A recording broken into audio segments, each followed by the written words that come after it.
Hey there YouTubers, unboxing video time. So I'm going to try this a little differently.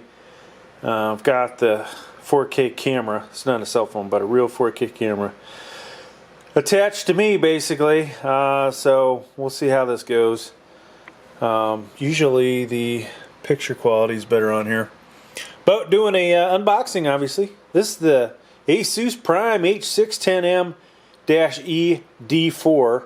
One of the cheapest motherboards out there, folks. This is, bottom of the barrel. I can't remember if I spent 90 bucks, 95, somewhere in there.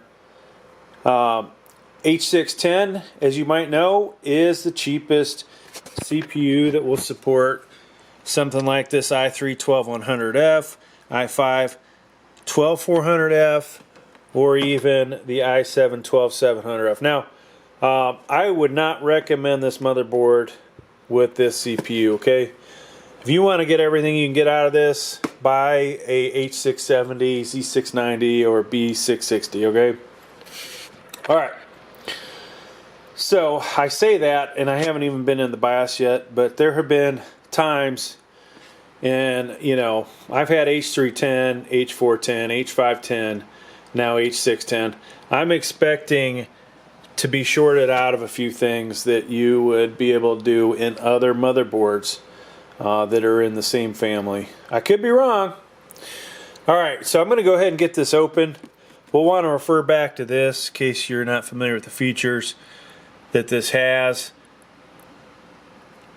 And right off the bat, one of the questions I would ask myself, hey, does this have 1 gig or 2.5 gig Ethernet? You can see it's 1 gig. And we'll see all the other information. So I would have this flipped over the other side, but Amazon decided to put my mailing label on that side. So, of course, this isn't the best way to open this up, but we're going to do it that way. You guys don't need to see my address anyways, right? Alright, user guide that comes with it. Let's take a look at this real quick. Now, one thing, in case I forget to note it, this is different, folks, the way you are actually installing the CPU from previous times. Not as bad as the way AMD does it, but you actually have to remove the plastic cover, okay? That is your first step. The CPU is, goes in pretty much like the same way, except the grooves in it are on the vertical faces, not on the sides like previously. And then this guy actually opens from the other side versus the way it used to. So this used to pivot on the same axes, I'd say, as the lever arm, and now it is down below. Okay, so alright. So if you're not familiar with that, check out a video. I have a few of them. I/O shield, you know the channel, I hate those things, they're cheap. Couple SATA cables, rarely use those. Installation disc, I always get myself from the website, right? Because you never know how out of date that is. Couple of standoffs in here and 2 M.2 screws, okay? This being a cheaper motherboard, you're not going to get the really cool new screws that basically rotate around and allow you to take the M.2 out. And then you put it back in and you can lock it in place without having to deal with a screwdriver. Alright, so like I said, not the best way to get this out.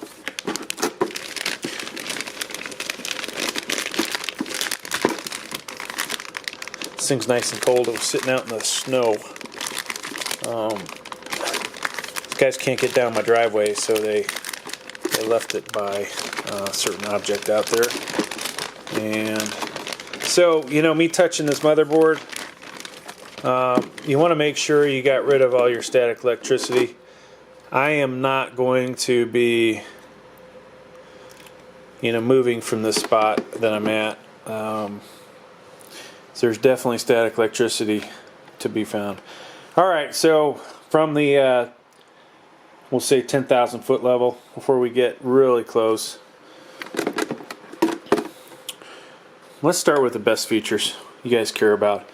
LGA 1700 means 12th gen support. A lot of these are saying LGA 1800, and so hopefully this also supports 13th gen. Only a 1x8. Some of the previous crappy H310s only had 1x4, so this will, you know, have some limitations for an i7, i9, especially with, you know, most likely power limits. We will test that out at some point, I'm sure, but I would expect, you know, that we will be limited in what we can do with this. All right. Usually these guys are up over here, but you got your CPU cooler and optional most likely right here.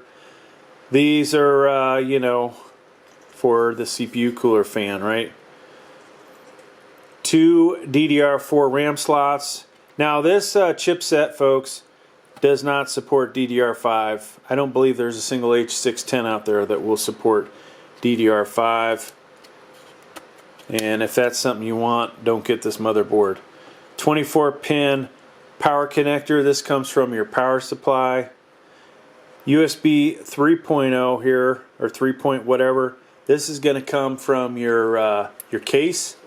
All right. If your case doesn't have USB 3.0s on it, then you won't have a connector for that. Not a lot on this motherboard, folks. This thing's pretty raw. This is interesting. They really had to pack this shit in here. So can't really tell, but usually the bottom 2 rows, folks, is your case connectors.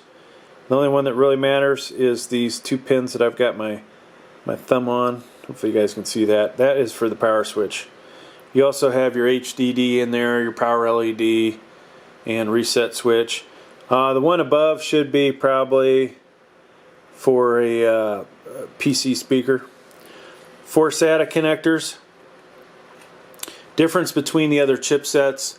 Some of the other chipsets will allow you to have 8 of these. Okay, so Z690. If you need more hard drives, don't buy the H610. USB 2.0s, 2 of those. These are most likely going to come from your case, but if you're going to run a Wi-Fi card, and guess what? Yeah, good luck with that with this motherboard. Actually, they gave you 1 slot here.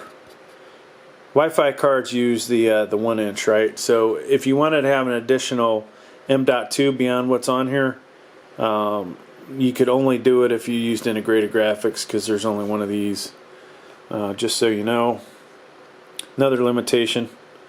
Not a lot of fan headers, folks. There's one right here. This is pretty slim pickings. If you buy a case and you're concerned about it overheating, this motherboard's, you know, not going to be the best for that. Now I don't see any addressable RGB, unless this guy might be it back here. HD audio here. This also comes from your case, okay? The COM connectors here that nobody knows what they are, what they're used for.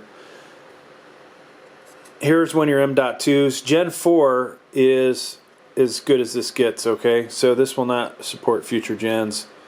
You'll also be able to use Gen 3 in here. It obviously slower giga transfers. I don't remember the speeds offhand. I think this supports might support 64 giga transfers, or it's 32. But obviously, the next generation is going to be better, right? So that's about all. CMOS battery, PCIe 4.0 here. We mentioned 2 M.2s, the 1-inch.